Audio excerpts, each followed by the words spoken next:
கிருஷ்ணகிரி மாவட்டம் ஓசூர் சானமாவு வனப்பகுதிக்கு அருகே இருந்த தொழிற்சாலையில் உணவு தேடி யானைகள் தஞ்சமடைந்தன. இதுகுறித்த கூடுதல் தகவல்களை வழங்குகிறார் செய்தியாளர் ஜெகநாத்.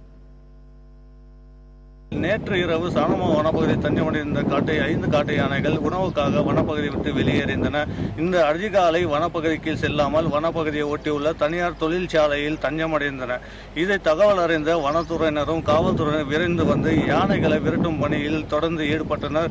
பட்டாசுகளை வெடித்து சுமார் 3 மணி நேரம் போராடி யானைகளை தனியார் தொழிற்சாலையில் இருந்து வனப்பகுதிக்கு விரட்டப்பட்டுள்ளது. தனியார் தொழிற்சாலை இன்று காலை 7:30 மணிக்கு தொழிலாளர்கள் வேலைக்கு செல்ல வேண்டிய நிலை இருந்தது. யானைகள் தொழிற்சாலையில் தஞ்சமடைந்ததால் தொழிலாளர்கள் வேலைக்கு செல்லாமல் வெளியே நின்று கொண்டிருந்தனர். 9 மணி அளவில் யானைகள் விரட்டப்பட்டன. பிறகு தொழிலாளர்கள் தொழிற்சாலைக்கு சென்றுள்ளனர். தொடர்ந்து இந்த பகுதியில் யானைகளின் தொந்தரவு அதிகமாக உள்ளதால் இந்த பகுதி விவசாயிகளும் பொதுமக்களும் இந்த யானைகளை வனப்பகுதிக்கு விரட்ட நடவடிக்கை எடுக்க வேண்டும் என்பது இப்பகுதி மற்றும் விவசாயிகளின் நீண்ட நாளான கோரிக்கையாக உள்ளது. புதிய தலைமுறைக்காக ஓசூரில் இருந்து ஜெகநாத்.